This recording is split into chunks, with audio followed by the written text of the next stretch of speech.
Bonjour, alors aujourd'hui nous allons entreprendre le travail sur les enchaînements d'accords lors de cette deuxième unité du deuxième chapitre.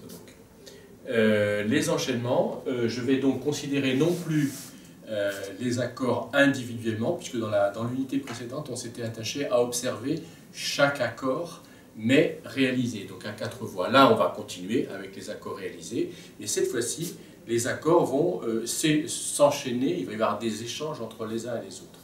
Et ils vont être tributaires, évidemment c'est une évidence, mais on va surtout le montrer, je vais surtout le montrer, c'est que les accords sont tributaires les uns des autres. Ils ne sont jamais, c'est une évidence dans l'écriture musicale, mais un accord n'est jamais isolé, il dépend toujours du précédent et du suivant. Voilà. Alors, dans un premier temps, je vais parler des différents nombres d'enchaînements. En fait, ils sont extrêmement limités. Il ne faut surtout pas imaginer que les enchaînements sont en nombre très grand, voire illimité. Non, certainement pas. Ils sont en nombre réduit, et même très réduit. Alors, tout ça pour des raisons purement techniques. Alors, je vais montrer ça. Par exemple, l'accord Do, si je vais prendre toujours cet accord Do. Oui, je vais prendre l'accord Do, on pourrait partir sur d'autres bases. Mais l'accord de Do est un accord de 3 sons qui est Do, Mi, Sol. Alors cet accord peut être enchaîné à un accord de Ré, ou à un accord de Mi, ou à un accord de Fa, de Sol, de La ou de Si. Finalement, il y a 6 autres possibilités d'accords, il n'y en a pas d'autres. Je m'explique sur ce point. Certes, un accord peut être enchaîné, je parle d'accord parfait, strictement d'un point de vue stricto sensu, je veux dire, un accord pourrait être enchaîné à 23 autres accords, dans la mesure où il existe, qu'on soit bien d'accord, dans la mesure où il existe 12 accords parfaits majeurs, et il existe 12 accords parfaits mineurs, nous avons affaire à 24 accords au total. Donc si je pars, mon point de départ est l'un des 24, il est bien entendu que je peux aller en direction de 23 autres. Mais, en fait, je dis d'un point de vue de la technique, non. Les accords, cet accord-là, par exemple, peut se diriger vers 6 autres accords. C'est-à-dire, on est sur Do, je l'ai dit, donc je le redis, vers Ré, Mi, Fa, Sol. Maintenant, la différence entre Mi et Mi bémol ne m'intéresse pas. Si je passe de Do, je vais passer à Mi, que ce soit Do, Do dièse, Do mineur, Do majeur, à Mi, Mi majeur, Mi mineur, Mi bémol majeur, Mi bémol mineur, peu importe, je vais considérer l'enchaînement de Do à Mi. Voilà, ça c'est une première chose. Donc déjà, on voit dans cette première manière d'aborder les choses, on voit déjà qu'il n'y a déjà que 6 possibilités. Bon, ça c'est une chose. Mais d'un point de vue technique, ce que je voulais montrer, c'est que je passe d'un accord A à un accord B. Bien évidemment, par définition, cet accord n'est pas le même. Je n'envisage pas, je plaisante presque, parce que la question ne se pose pas, d'enchaîner l'accord de Do à l'accord de Do, qui serait l'immobilité totale. Bien évidemment, je n'en parle pas, c'est hors sujet, ça n'a pas lieu d'être. Donc, par définition, cet accord est bien distinct de celui-ci. Or, je pars d'un accord de 3 sons vers un autre accord de 3 sons. Eh bien, je peux avoir 2 notes communes. Alors, par exemple, un accord B qui n'aurait qu'une seule note de différence, donc 2 notes communes, une note de différence, 2 notes communes, serait par exemple l'accord de Mi. L'accord de Mi est Mi, Sol, Si. Eh bien, dans Mi, Sol, Si, je m'aperçois que j'ai le Mi et le Sol qui est commun ici, et que la note différente, c'est Do et Si. Voilà donc le premier type d'enchaînement possible. C'est le cas où j'ai 2 notes communes. Alors, je peux avoir de manière extrêmement logique un accord A, toujours le même accord, qui va vers un accord que je vais appeler C cette fois-ci, qui lui n'aura qu'une seule note commune. Alors, je donne un exemple, ce serait de passer de l'accord de Do à l'accord de Sol. L'accord de Sol est, comme nous le savons, Sol, Si, Ré. Dans l'accord Sol, Si, Ré, j'ai Sol qui est commun. Il y a une seule note commune, j'ai donc 2 notes de différence. À la place de Do et Mi, j'ai Si et Ré.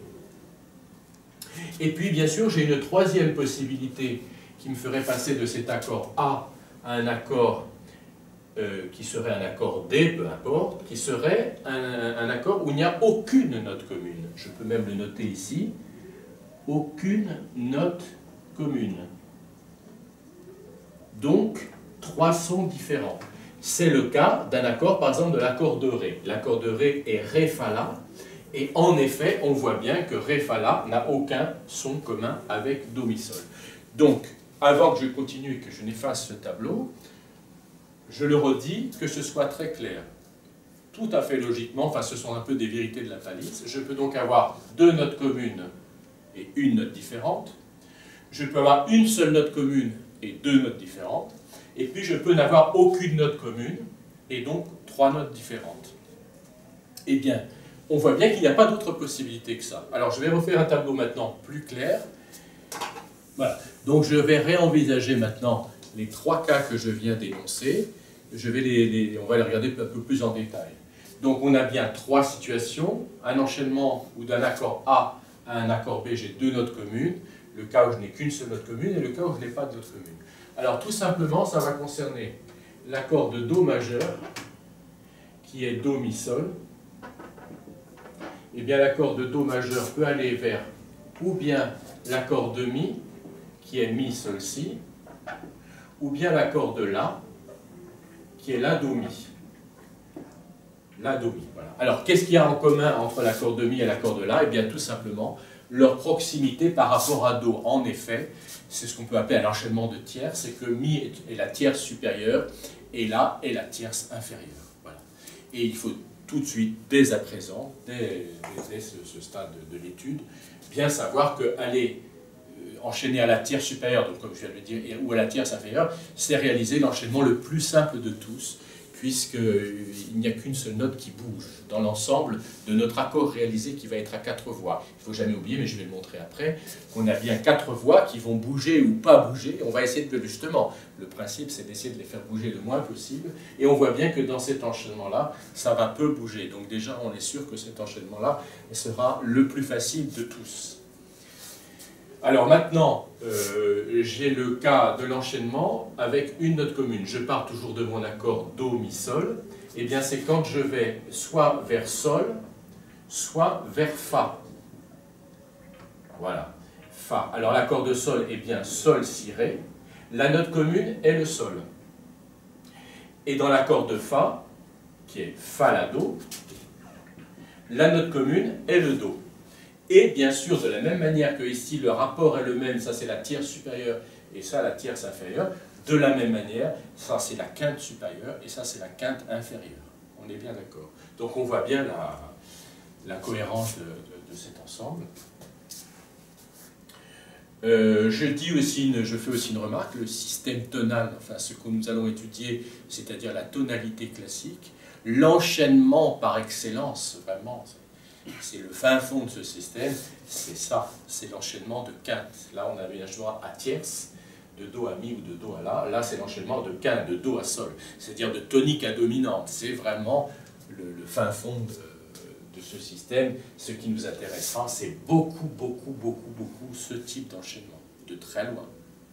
Et puis, on aborde ici l'enchaînement où il n'y a pas de note commune. Et bien, c'est quand on passe de l'accord de Do, donc on a bien ce Do, Mi, Sol, j'écris mal, je vais essayer d'écrire quand même de manière visible, Do, Mi, Sol, à l'accord de Ré, qui est Ré, Fa, La, Ré, Fa, La. Alors là, c'est aussi très évident, puisque c'est la note Ré et la note au-dessus de Do, bien sûr, c'est-à-dire que j'ai 3 notes comme ça qui sont Do, Mi, Sol. Si je passe à Ré, tout le monde bouge, hein.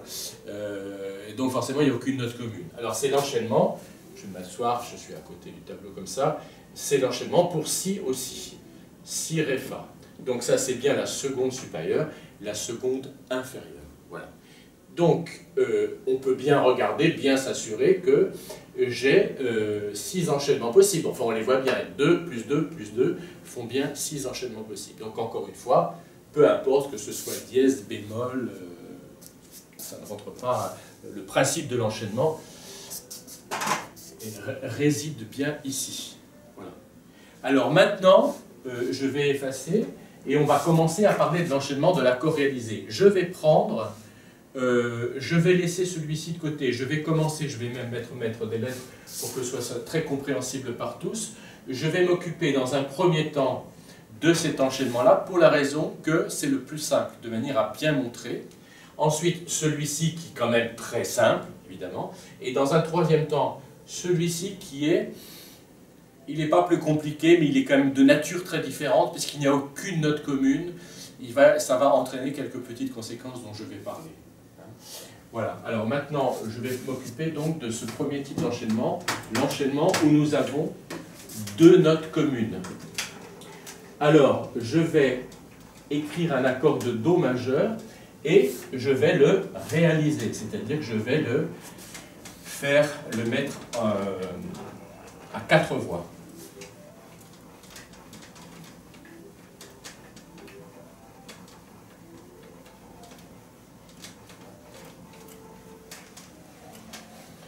Voilà. Donc maintenant, je vais passer à la réalisation A, que j'appelais A, avec deux notes communes, avec mon accord de Do réalisé à 4 parties. Donc j'écris clé de Sol, clé de Fa, je rassemble les deux portées, et j'écris l'accord de Do. Je vais choisir une position parmi les différentes positions que nous avons vues. Je n'écris que à l'état fondamental. Donc je décide, enfin ça je ne décide pas, je me l'impose d'être à l'état fondamental, donc j'ai Do à la basse, mais je décide d'utiliser la position fondamentale quinte, fondamentale tierce. Donc une position, un état fondamental, position avec tierce au soprano, fermée. J'ai ces 4 sons ici. Je vais enchaîner à l'accord de La mineur. L'accord de La mineur est La, La, Do, Mi, bien sûr. La, Do, Mi. La, Do, Mi. Alors donc la règle maintenant, c'est le point crucial de l'enseignement d'écriture, c'est que la règle d'enchaînement consiste à bouger le moins possible. Bouger le moins possible, ça veut dire, quand j'ai des notes communes, la voix ou l'instrument, mais nous parlons de voix ici, la voix qui chante la note qui va être commune ne va pas, j'ai du mal à le dire, la note commune, la note commune sera chantée à la même voix. Alors ici, je vais regarder de haut en bas. J'ai toujours coutume de, enfin ça n'est pas moi, c'est une habitude qu'il faut avoir, il faut toujours lire les accords du bas vers le haut. On lit toujours Do, Sol, Do, Mi, pas Mi, Do, Sol, Do. C'est pas bien grave hein, dans ce cas-là, mais enfin, après dans la pratique, quand les partitions deviennent complexes, il faut avoir l'habitude de les nommer du bas vers le haut. Alors, je vais m'occuper d'abord de la basse. La basse, si j'ose dire, comme je m'impose des états fondamentaux, je ne discute pas avec la basse. La basse va chanter la fondamentale du nouvel accord La. Voilà. Maintenant, il faut que j'écrive aux 3 voix les 3 sons, le La, le Do, le Mi.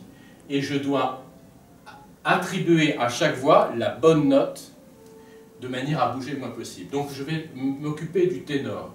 Le ténor peut chanter ou un La, ou un Do, un Mi. Qu'est-ce que je lui donne?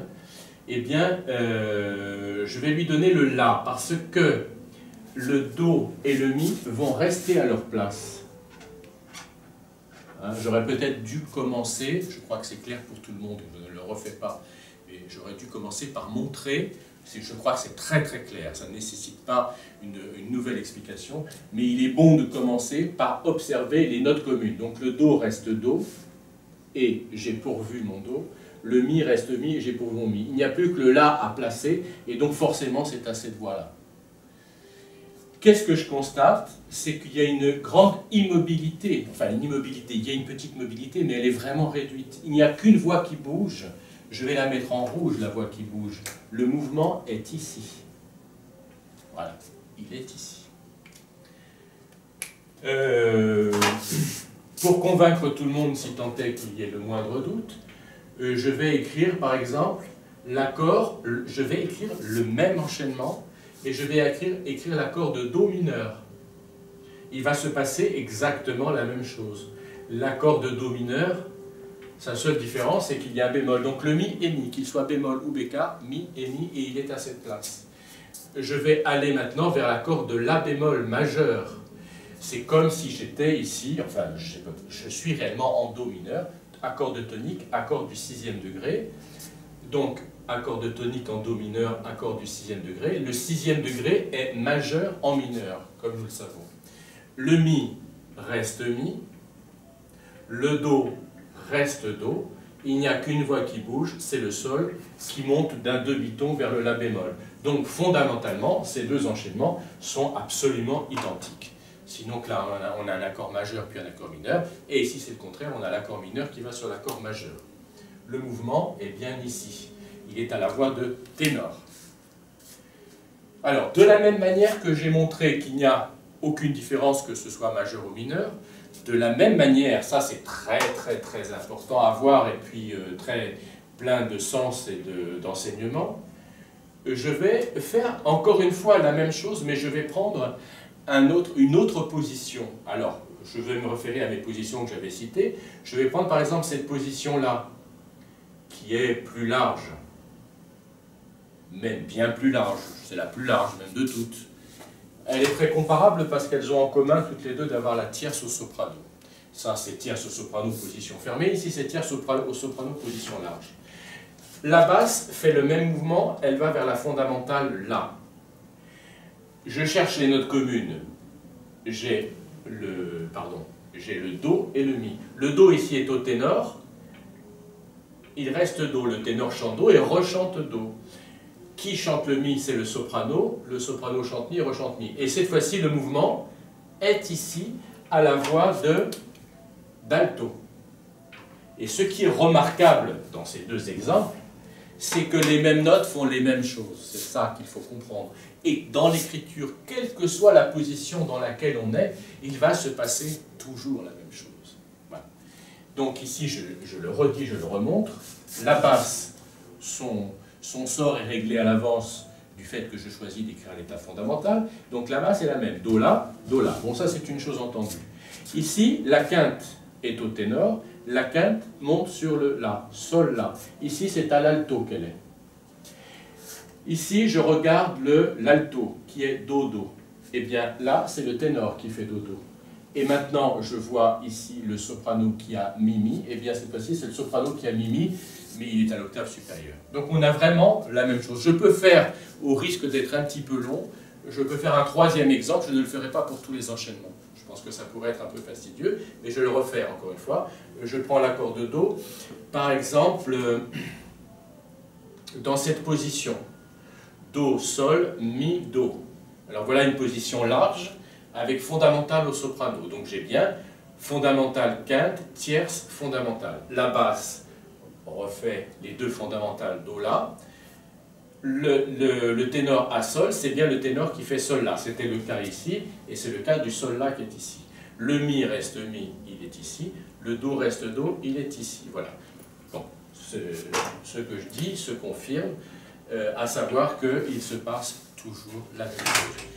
Alors attention, hein, quand je dis qu'il se passe toujours la même chose, surtout ne jamais en conclure que l'écriture musicale serait une chose pauvre et limitée.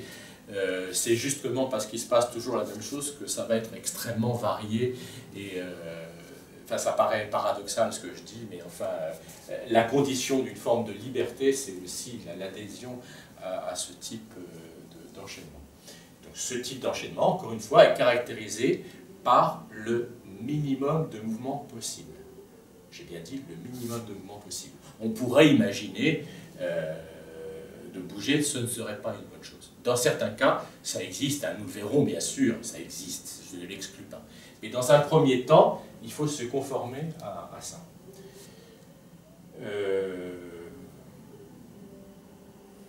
Voilà. Je vais passer maintenant à l'autre enchaînement que j'avais appelé B, qui est l'enchaînement de quinte, quand je passe de l'accord de Do à l'accord de Sol. Donc j'efface le tableau et je vais faire cet enchaînement. L'enchaînement qui comprend une note commune seulement et donc deux notes différentes. Alors, voilà cet enchaînement. J'ai l'accord de Do, je vais garder, pour que ce soit très clair, la même position de départ, pour qu'on voit à chaque fois, qu'on perçoive bien à chaque fois l'enchaînement. Alors cette fois-ci, je vais de Do à Sol. Il me faut un accord qui est Sol, Si, Ré. C'est ça qu'on se dit au départ. Après, évidemment, on ne se le dit pas, c'est tellement évident qu'on ne se le dit pas. Mais au départ, quand on est débutant, il est bon de repréciser, de dire « je vais vers un accord de Sol, donc j'ai besoin des trois sons Sol, Si, Ré ». Le sort de la basse est réglé d'avance, puisque je veux des états fondamentaux. Il va me falloir ici placer le Sol, le Si, le Ré. Il me reste trois voix pour placer trois sons. Hein. On est bien d'accord, c'est bien ça dont il s'agit. Alors, première chose, je garde la note commune, le Sol. Do, Mi, Sol, Sol, Si, Ré, Sol est note commune. Le Sol ici est Do, ténor. Donc c'est le ténor qui va chanter le Sol. Voilà. Alors, j'ai une petite coutume ici, une petite habitude, je la signale. C'est que quand j'ai une note commune qui se prolonge, j'ai l'habitude de mettre une liaison qui signifierait, normalement en musique, la liaison signifie que la note n'est pas répétée. Ça ne veut pas dire que je ne veux pas la répéter, mais c'est pour bien montrer que c'est la même. Je montre bien ici, c'est une manière de montrer du doigt ça. Hein. Ça ne veut pas dire après que je ne vais pas la répéter. Bon. Alors ensuite, il me faut un Si et un Ré. Eh bien, ma foi, il suffit de prendre le Do. Alors oui, je peux le détailler un peu, j'allais évacuer la question rapidement. Enfin, le Do peut aller aussi bien aussi qu'au Ré, mais bien sûr, il va aller aussi, parce que c'est le Mi qui va aller au Ré. Hein. Ça se voit, enfin c'est une évidence quand même assez criante, je crois. Hein. Donc voilà, accord, et c'est un enchaînement, si je suis en Do majeur, tonique, dominante. Voilà. Je ne fais pas le détail du mineur, je crois que ce n'est pas important. On pourrait le faire, on pourrait imaginer l'accord de Do mineur, l'accord de Sol majeur, on peut aussi bien l'accord de Do mineur, l'accord de Sol mineur, on peut aussi imaginer l'accord de Do majeur, l'accord... Enfin, peu importe, il se passe toujours la même chose, les mêmes notes font les mêmes mouvements. Je le vérifie, je le remontre avec une autre position. Si par exemple, je prends cette position de l'accord de Do, que j'avais déjà utilisé tout à l'heure, Do, Sol, Mi, Do, eh bien, je vais vers l'accord de Sol, le Sol reste ici au ténor, le Mi descend sur le Ré, le Do descend sur le Si. Voilà, je crois que c'est très très clair. Je vais faire, dans ce petit espace qui me reste ici, je pense que c'est important de montrer l'enchaînement de Do à l'accord de Fa, c'est-à-dire franchir la quinte inférieure à l'accord de Fa. L'accord de Fa est bien Fa, La, Do. Donc aux trois voix ici, il va falloir que je place le Fa, le La, le Do, sachant que la note commune est Do. Donc je sais déjà que c'est à l'alto que la note va rester. Le Sol va monter sur le La et le Mi sur le Fa. Alors évidemment, je pourrais me dire, tiens, le Sol pourrait descendre sur Fa. Mais si le Sol descendait sur Fa, le Mi n'irait pas aussi près, il serait obligé de monter sur le La. Ce sont des enchaînements qui existent, hein. Je n'ai pas dit qu'ils n'existaient pas, mais dans un premier temps, il faut, si j'ose dire, être sage et garder ses habitudes de mouvement minimum. Avant de passer au troisième enchaînement, qui est l'enchaînement sans note commune, qui est particulier, il y a des choses à dire qui sont particulières à cet enchaînement, je veux faire une petite remarque ici. Je refais l'enchaînement de Do à La que j'ai fait tout à l'heure. Là, de Do à La, il n'y a qu'une seule note qui change. Donc j'avais bien Do, Sol, Do, Mi, et j'ai ici le Sol qui monte sur le La, et les deux autres notes qui sont immobiles. Maintenant, je vais partir d'ici comme nouveau point de départ, et je vais aller vers un accord de Fa. Donc à nouveau, il n'y a qu'une seule note qui change, puisque c'est un rapport de tierces. Voilà. Donc ici, j'ai besoin de Fa, La, Do, on est bien d'accord. Je sais déjà que la note commune est Do. Je vais la garder ici. Voilà. Donc le La reste aussi, le La est commun, et la note qui change est Fa, Mi, Fa. Remarquons bien, j'attire bien l'attention, il y a un aspect dans l'écriture, certes l'écriture c'est de la musique, c'est quelque chose qu'on entend, ça concerne les oreilles. Il y a un aspect visuel quand même qu'il ne faut pas négliger, il faut bien voir ici le mouvement, comment le montrer, le mouvement est ici, et ici le mouvement est ici. Voilà, je crois que c'est une... Alors ce que je voulais montrer, c'est que quand j'ai fait l'enchaînement directement de Do à Fa, j'ai bien écrit Do, Sol, Do, Mi, et cette fois-ci il y avait et le Fa qui bougeait, et le Sol qui bougeait, pardon, et le Mi qui allait sur Fa, et le Sol qui allait sur La. Et le Do restait. Ce que je veux dire, c'est que là j'ai fait en 2 étapes, ce que là j'ai fait en une seule fois. Il faut bien le comprendre, le voir, etc. Je vais tout de suite en profiter pour faire une petite pause et jouer au piano cet enchaînement, pour faire un assez joli enchaînement. Le terme joli, je l'emploie assez rarement, mais je l'emploie pour dire quelque chose qui est bien fait, qui est très harmonieux, qui est très équilibré. Hein. Si je fais par exemple ça, Do, La, Fa, et 4e accord, retour à Do. Je vais donc avoir un ténor. Déjà, vous voyez aujourd'hui ce que je fais, je commence déjà à écrire de manière linéaire, c'est-à-dire j'observe les choses de manière horizontale. J'ai déjà traité toute la basse, donc j'entends bien cette basse hein, qui fait ici Do.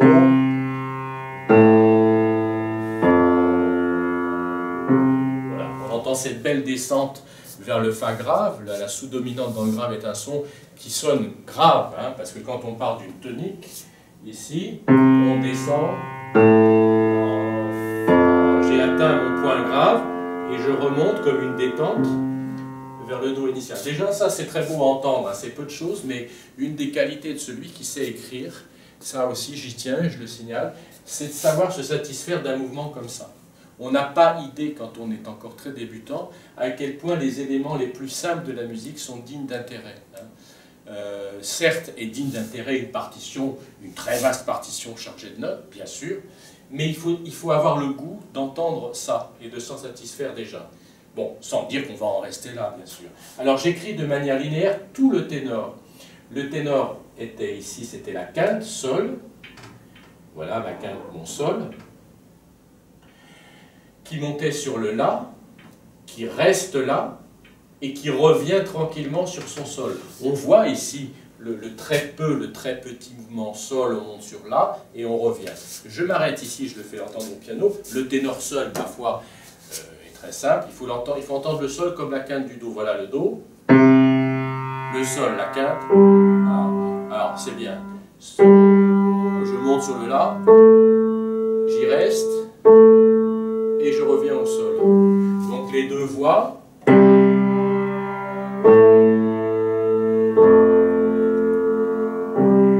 Voilà. Et il faut bien entendre à chaque fois, quand on est à 2 voix, je l'avais dit quand je disais qu'il faut bien écouter basse ténor, basse alto, basse soprano, il faut bien écouter, rester un peu longtemps du point de vue de l'oreille sur la qualité des intervalles. Là j'ai une quinte, et puis j'ai une octave, puis j'ai une tierce, donc une dixième, hein, et le retour à la quinte initiale. Je continue, je m'occupe de l'alto. Alors l'alto, c'est aussi un peu pour ça que je le faisais, c'est parce que l'alto est très remarquable dans la mesure où il est totalement immobile. J'ai Do, qui reste Do, qui reste Do, et qui reste Do. Alors là, ça c'est une assez belle chose. En écriture, il faut toujours se satisfaire de voir une voix immobile. Hein. C'est pas tout à fait ce qu'on cherche dans le contrepoint, par exemple, hein, où on veut que les voix chantent sans arrêt. C'était une des difficultés du contrepoint, et ça fait vraiment l'objet d'une autre étude. Tandis que là, en harmonie, c'est assez beau d'entendre ce Do. Alors le Do, je ne vais pas le rejouer 4 fois, ça ne sert à rien. Le voilà, le Do. Mais ce qui est intéressant, c'est de l'entendre par rapport à la basse. Alors voilà, le Do, ici, il est octave, Do, Do. Puis il devient tierce mineure. Puis il devient quinte juste. Et il retrouve son statut d'octave initial. Le soprano, lui, fait Mi. Il reste Mi. Il se hausse sur le Fa. Et il revient sur Mi. Je joue basse, soprano, Mi, tierce. Il reste Mi, il devient quinte. Il monte sur le Fa pour devenir octave. Et il retrouve sa position initiale de tierce. Voilà. Ça, c'est une chose très très importante. Donc déjà ici, on a à faire quelque chose d'intéressant. Alors je vais me mettre au piano une petite minute. Je vais jouer les 4 voix. Il vaut mieux quand même que je m'assoie parce que sinon ça sera un petit peu malaisé. Les 4 voix. Et après je referai les 4 voix à nouveau. Je vais peut-être l'écrire en rouge que ça se voit. Ça, considérons qu'on est en Do majeur, et on l'est réellement, Do majeur. C'est un enchaînement de tonique vers le 6e degré, puis le 4e et retour à la tonique. Si j'étais en Do mineur, je l'écris en rouge, il y aura évidemment les altérations Mi bémol, La bémol, et Mi bémol à l'arrivée, évidemment. Hein, voilà, le La est toujours bémol, le Mi est toujours bémol, je ne le réécris pas. Voilà. Donc je joue tout en Do majeur, tout bécard dans un premier temps.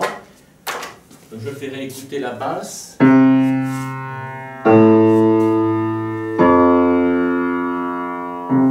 Et voilà les 4 voix.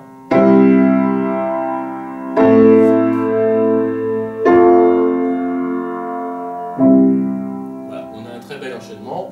Évidemment, c'est sujet à de nombreux développements après, je dirais quoi, notamment des notes de passage, mille choses.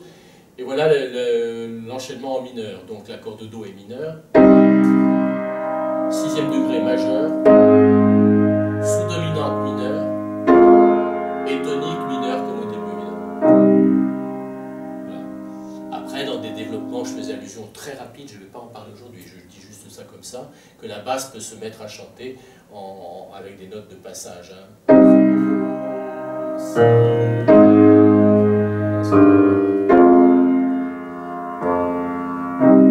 Voilà, j'ai utilisé ici un artifice. Enfin, le mot artifice, c'est un mot un peu exagéré. Enfin, une technique qui est purement mélodique, qui consiste à boucher les trous. Hein, la fonction de la note de passage, c'est pas le cours d'aujourd'hui, mais c'est de relier les notes disjointes. Hein. Donc on obtient du coup à la basse quelque chose qui est plus mélodique que simplement le fait de chanter les fondamentales. Alors maintenant, avant de passer à l'enchaînement C, c'est-à-dire l'enchaînement où il n'y a aucune note commune, je vais faire une toute petite pause pour parler, et je vais en avoir besoin d'ailleurs, pour parler de ce qu'on appelle les mouvements des voix. Hein. Alors donc, je vais maintenant montrer les mouvements de voix. J'entends par mouvement de voix, oui, on dit mouvement. Je cherchais s'il y avait un autre terme, il n'y a pas d'autre terme, mais ça ne nécessite pas spécialement une terminologie bien particulière. Le mouvement de voix, c'est savoir si les deux voix sont parallèles, montent, etc. Il y a 3 mouvements. Il suffit que je le dise pour 3 mouvements. Il faut bien les connaître. Hein. Ce n'est pas quelque chose de périphérique. Hein. 2 voix, j'ai par exemple Do, Mi. Elles peuvent monter toutes les deux. Donc j'ai la voix du bas qui chante Do, Ré, et la voix du dessus qui chante Mi, La. Eh bien ce mouvement s'appelle le mouvement parallèle, tout simplement, parce que, enfin c'est comme en géométrie, c'est parallèle les deux. Alors attention, c'est pas en géométrie, enfin je peux définir ça ici. Ce qui est parallèle, évidemment, c'est ce qui est strictement parallèle. C'est pas pareil, ça veut dire que les deux montent ou les deux descendent. Hein. Voilà. L'intervalle n'est pas maintenu. Hein. C'est pas 2 tierces, etc. Ici il s'agit d'une tierce qui va vers une quinte. Par exemple, ça. Je vais faire un peu la même chose à l'envers. J'ai une tierce Sol, Si, 2 voix qui descendent toutes les deux. Donc là, j'ai vraiment 2 voix ascendantes, là j'ai 2 voix descendantes. Ce sont des mouvements parallèles. Alors, autre mouvement, c'est ça. Par exemple ici, je pars d'une tierce encore, je vais partir de tierce, peu importe. Tierce. La voix du bas qui chante Fa descend sur Mi, donc j'ai un mouvement descendant, et la voix du haut monte sur Do. Ça, c'est ce qu'on appelle le mouvement contraire. Le mouvement contraire dans l'autre sens, ben, ce serait d'aller dans l'autre sens tout simplement, ce serait par exemple de partir de cette sixte et de descendre, pas de descendre justement, mais de se refermer vers la tierce. Ça c'est une ouverture, et là c'est une fermeture. On voit bien ce qui est contraire, ce qui est parallèle. Et puis il y a un 3e mouvement, qui est, je l'écris ici, qui est ce qu'on appelle le mouvement oblique. Oblique. Oblique, c'est quand l'une des 2 voix est immobile. C'est un mouvement extrêmement courant. Dans ce que j'ai écrit précédemment, on observe bien tous ces mouvements. Ici, la voix du bas monte. Et la voix du haut ne bouge pas. Je peux avoir le contraire, ici. La voix du bas est immobile, la voix du haut bouge. Voilà. C'est ce qu'on appelle le mouvement oblique, quand l'une des deux voix est immobile. Alors il faut savoir aussi une chose, c'est que en écriture, alors là je vais utiliser le rouge à dessein, c'est vraiment le rouge, c'est-à-dire faire attention, il y a un mouvement qui va poser problème. Le mot poser problème est un peu excessif. Mais enfin, adoptons-le quand même, parce que c'est vraiment des fois un problème dans l'écriture, c'est le mouvement parallèle. Alors attention, parallèle veut dire attention. Il y a certains mouvements parallèles qui sont limités. Je vais expliquer lesquels. Certains, je ne peux pas faire. Tandis que le mouvement contraire ne pose jamais aucun problème, donc il faut savoir privilégier le mouvement contraire quand on peut. Bon, c'est pas... Le mouvement oblique a toute sa place et le mouvement parallèle a toute sa place, donc il ne s'agit pas forcément de chercher à privilégier ça. Mais enfin, quand on a contraire, on est sûr que tout ira toujours bien dans l'écriture en fonction des règles d'harmonie. Alors, j'explique maintenant, je vais garder le parallèle sur le tableau pour montrer ce que je ne peux pas faire en mouvement parallèle. Oh, j'écris allez que sur une portée, c'est pas la peine de s'encombrer de beaucoup de notes. Je peux avoir par exemple deux voix qui chantent une tierce, ici mi sol, et qui chantent après une autre tierce. C'est un mouvement parallèle, ce sont deux tierces consécutives. Eh bien, ça ne pose aucun problème. Vous me direz, pourquoi ça en poserait? Eh bien, justement, ça n'en pose pas. Deux tierces parallèles qui se suivent dans la musique, c'est la chose la plus courante et la plus naturelle qui soit. C'est pareil pour les sixtes. Rappelons que la sixte, c'est le renversement de la tierce. Alors ici, par exemple, j'écris la sixte mi-do. Si après les deux voix chantent la sixte fa ré, ce sont deux sixtes qui se suivent. Donc si je peux écrire 3, 3, et ici 6, 6, tout ça ne pose aucun problème. Mais, dans le système tonal, on va refuser systématiquement, s'interdire de manière totale deux quintes consécutives. C'est-à-dire que quand j'ai ré là, je ne pourrais pas écrire aux deux mêmes voix mi, si.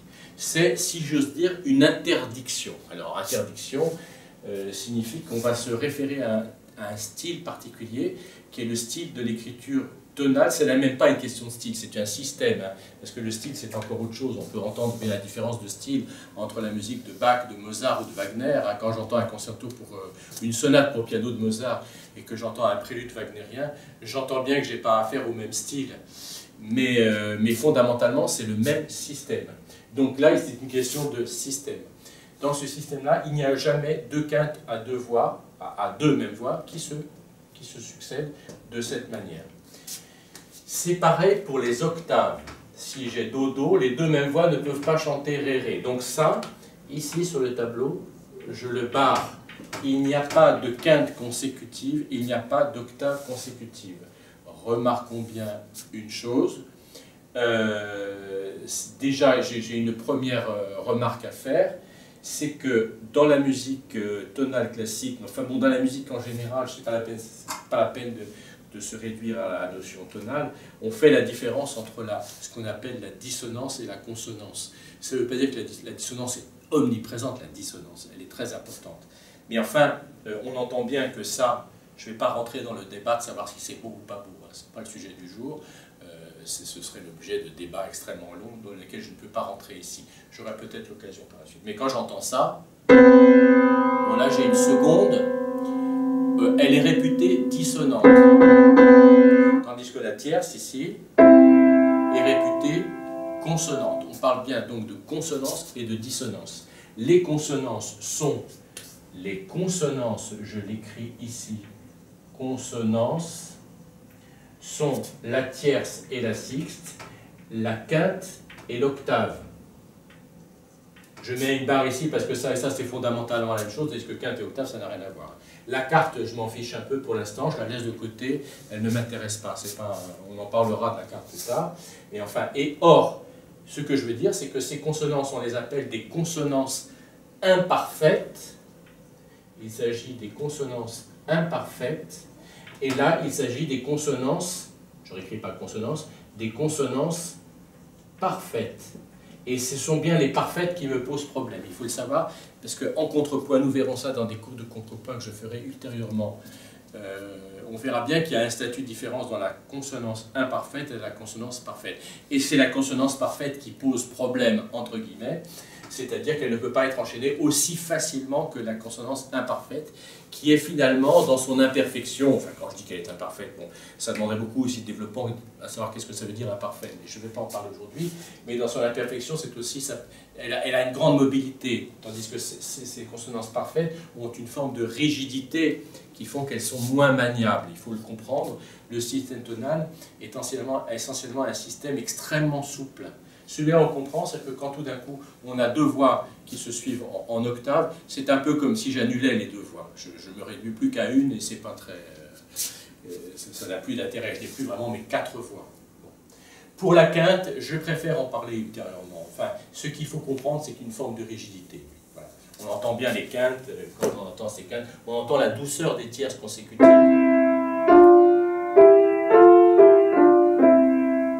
quand on entend les quintes,